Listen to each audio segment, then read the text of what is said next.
여러분 안녕하세요. 저는 저렴한 건축 방법을 배우고 적용하려고 노력하고 있습니다. 이 과정에서 물론 새로운 동료들과 친구들이 생기고 있습니다. 이 독특한 건축물의 저자인 길이 12m, 폭이 거의 4m에 달하는 집 겸 스튜디오와 비슷한 이 건물을 만든 분은 저렴한 건축 방법을 찾는 사람은 반드시 찾을 수 있다는 명제를 완전히 증명해 보였습니다. 그는 자신의 건물을 프레임 구조의 첨단 기술로 개선된 방식으로 지었습니다. 전체적으로 가벼워서 아주 간단한 기둥형 기초 위에 건설할 수 있었습니다. 그의 건축 예산이 제 1000달러 집 프로젝트보다 약간 높아 외부 마감재도 더 비싼 것을 쓸 수 있었습니다.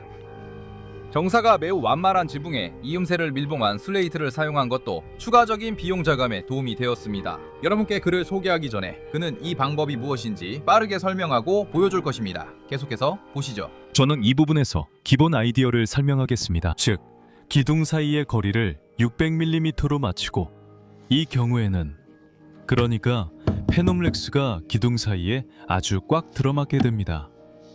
그리고 양쪽에 턱이 있기 때문에 이 간격이 폼으로 아주 잘 메워집니다. 이렇게 하면 바람이 완전히 차단됩니다. 그것이 꽤 단단해집니다. 그리고 지금 설치되어 있는 임시 지지대들은 모든 구간이 완전히 페놈렉스로 마감된 후에 철거될 예정입니다. 페놈렉스의 강도가 충분하지 않아서 추가 지지대가 필요하다는 의견이 있었습니다. 확실하게 말씀드릴 수 있는 것은 그렇지 않다는 겁니다. 페놈렉스의 강도는 충분하고 팽팽하게 끼워져 있을 때 강성이 매우 뛰어납니다. 즉, 추가 지지대는 전혀 필요하지 않습니다. 여기서도 양쪽 폼이 얼마나 들어가는지 확인할 수 있습니다. 이렇게 하면 페노플렉스가 기둥 사이 공간에 잘 고정됩니다. 이 방식에서는 주요 건축 자재가 두께 10cm의 아주 가벼운 압출 폴리스티렌 폼인 페노플렉스입니다. 이 자재는 뛰어난 단열 효과와 높은 구조 강성을 제공하며 동시에 바로 마감재를 바를 수 있는 표면이 됩니다. 즉 미네랄 단열재와 달리 페노플렉스는 자체적으로 하중을 지탱할 수 있으며 그것도 양쪽에서 하중을 받을 수 있습니다. 이것은 매우 중요한 점으로 이 특성을 활용하면 큰 비용 절감 효과를 얻을 수 있습니다. 이로 인해 건설 비용을 확실하게 크게 줄일 수 있습니다. 우리가 볼 수 있듯이 벽 설치 작업은 무거운 육체 노동 없이 진행됩니다. 아주 가벼운 판을 프레임 기둥 사이에 끼우고 이음새를 조립용 폼이나 폴리우레탄 접착폼으로 메우기만 하면 됩니다. 모든 과정이 매우 간단하고 빠릅니다. 참고로 10cm 두께의 압출 폴리스티렌 페노플렉스 판은 단열 성능 면에서 거의 2m 두께의 벽돌 쌓기나 0.5m 두께의 목재벽과 맞먹는 수준입니다. 이건 농담이 아닙니다. 이단 표면에는 내부든 외부든 반열재용 접착 혼합물과 알칼리 저항성, 접착력이 강한 미장용 유리 섬유 메쉬를 사용해서 기본 보강층을 바를 수 있습니다. 혼합물과 메쉬 모두 모든 건축자재 매장에서 판매되고 있습니다. 기본층의 두께는 몇 밀리미터에 불과해서 제곱미터당 몇 킬로그램의 혼합물만 사용되기 때문에 매우 경제적입니다. 이렇게 하면 거의 모든 마감재를 바로 바를 수 있는 표면이 만들어집니다. 고멜에서 근교 전원주택 단지 쪽으로 가다 보면 곧 이 독특한 프로젝트가 진행되고 있는 평범한 전원주택 단지에 도착할 수 있습니다.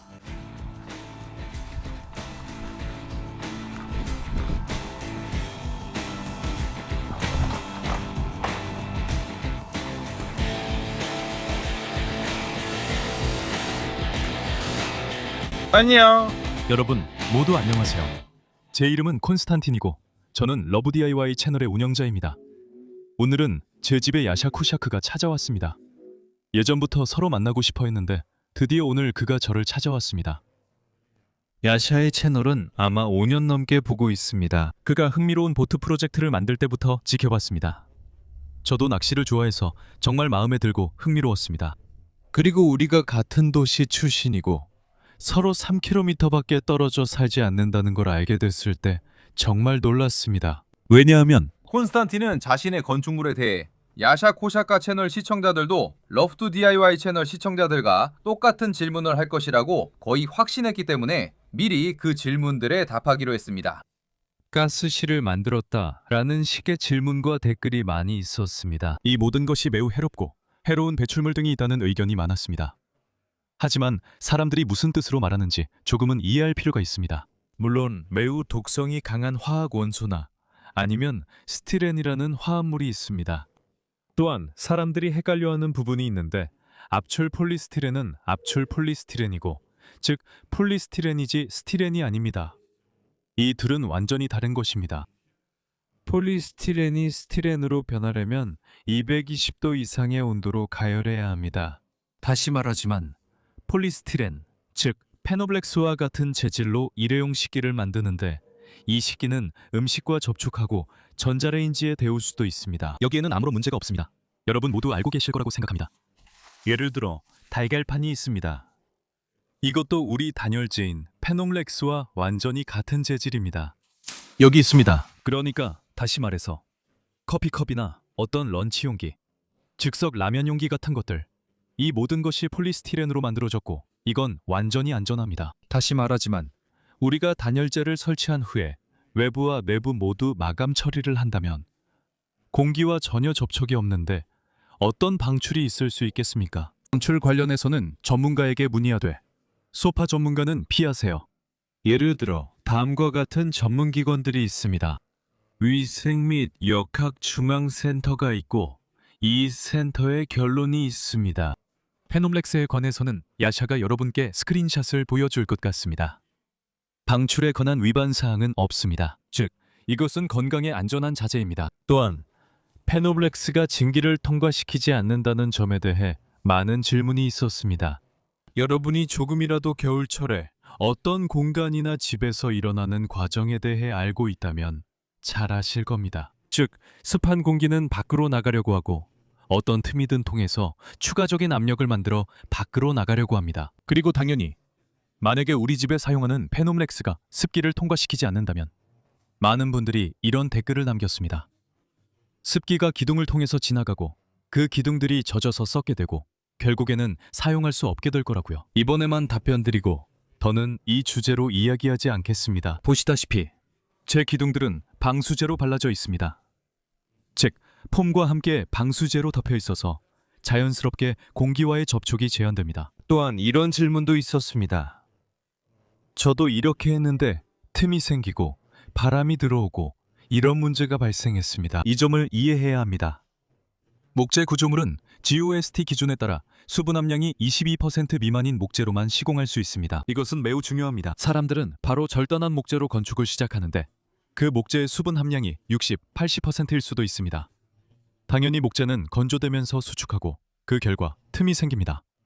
이것도 이해해야 합니다. 실내의 과도한 습기는 오직 환기를 통해서만 빠져나갈 수 있습니다. 건축업자가 우리 집은 숨쉬는 집이 될 거예요 라고 하면 이는 집에 구멍이 많다는 의미일 뿐입니다. 실제로 숨쉬는 집은 없습니다. 집은 보온병처럼 어디에서도 바람이 새지 않아야 하고 겨울에 발밑으로 찬바람이 들어오지 않아야 하며 감기 같은 질병이 생기지 않아야 합니다. 이와 관련해서 지하실이든 닭장 같은 곳이든 아니면 고층 건물이든 항상 습기는 오직 환기를 통해서만 밖으로 나가야 합니다. 다음으로 페노블렉스의 방음 성능에 대해 말씀드리자면 네, 미네랄울보다는 약간 떨어지긴 하지만 그 수치는 전혀 치명적인 수준이 아닙니다. 실험을 진행할 때 스터드에 페노블렉스를 설치하고 또 미네랄울도 설치해서 그 위에 모두 석고보드를 덮었습니다. 그 결과 페노블렉스의 방음 수치는 37데시벨이었고 미네랄울은 43데시벨이었습니다. 제 생각에는 그 수치 차이가 그렇게 크다고는 생각하지 않습니다. 다음으로 PPS의 가연성에 대해 질문이 많았는데요. 네, 이 소재는 가연성이 있고 G4 등급에 속합니다. 하지만 여기서 알아야 할 점은 G4 등급에는 목재도 포함된다는 것입니다. 오래전부터 사람들은 나무집에서 살아왔고 문제없이 잘 지냈습니다. 더군다나 여러분이 좋아하는 야샤 코샥의 방식에서도 마찬가지입니다. PPS를 양쪽에서 마감재나 타일 접착제 같은 혼합물로 처리하세요. 그리고 그의 채널에는 이 모든 것이 어떻게 타는지 보여주는 영상도 있는데 그때도 이 자재는 아주 잘 견뎠습니다. 댓글에서 자주 언급된 또 다른 점이 있습니다. 도둑과 관련해서는 이런 벽은 톱으로 자르거나 발로 차서 뚫을 수 있다는 의견이 있었습니다. 여러분, 그게 말도 안 된다는 걸 아시잖아요. 요즘 어떤 숙련된 도둑이라도 3분 이내 어떤 자물쇠든 열고 문을 통해 침입할 수 있습니다. 도둑이 뭔가를 훔치려면 굳이 벽을 부술 필요가 없죠. 그리고 아무도 이 벽에 뭐가 있는지 말하지 않을 겁니다. 미네랄올, 폴리스티렌, 폼블록 등이 들어있을 수 있지만 마감 후에는 어떤 자재인지 절대 알 수 없습니다. 벽에 미네랄올이 들어간 어떤 경량 목조 주택도 마찬가지입니다.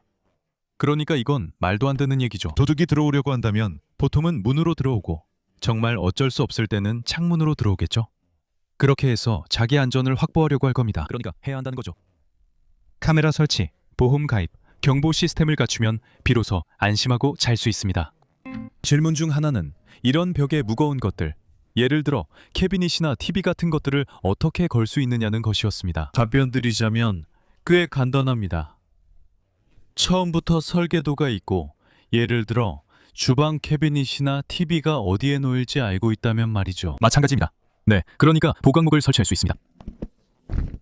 예를 들어 150의 100짜리를 사용해서 양쪽 기둥에 못으로 고정하면 튼튼한 보강목이 됩니다. 그러니까 그 위와 아래는 단열재로 채우고 보강재 뒤쪽도 단열재로 채웁니다. 그리고 또 다른 방법은 훨씬 더 간단합니다. 어디든지 이런 설치용 레일을 사용해서 미리 준비할 수 있습니다. 이 플레이트는 오늘날 거의 모든 벽걸이 캐비닛, 주방 등에서 사용되고 있습니다. 사실상 모든 벽걸이 캐비닛에 쓰인다고 볼 수 있습니다. 이렇게 두 개의 기둥에 바로 나무에 설치됩니다. 여기에는 제가 준비한 짧은 조각이 있는데 길이에 맞게 두 기둥에 충분히 닿을 수 있도록 한 것입니다. 기둥을 설치한 다음 그 위에 무거운 물건도 아무 문제 없이 걸 수 있습니다. 마감재 아래에 기둥이 어디 있는지 어떻게 알 수 있을까요? 이것도 마찬가지로 도면이 필요하거나 아니면 우리가 그냥 여기서부터 기둥이 시작된다는 걸 알고 있고 기둥 사이의 거리가 정확히 590mm, 50mm 그리고 다시 590mm라는 걸 알고 있으면 됩니다. 그리고 이렇게 해서 우리가 기둥이 어디에 있는지 알 수 있고 그 기둥에 이 고정 플레이트를 설치할 수 있는 거죠. 사실 이 구조물의 용도는 완전히 집이라고 할 수는 없습니다. 이곳은 앞으로 로브 DIY 유튜브 채널의 작업장이 될 예정이지만 원한다면 쉽게 주거 공간으로도 바꿀 수 있습니다.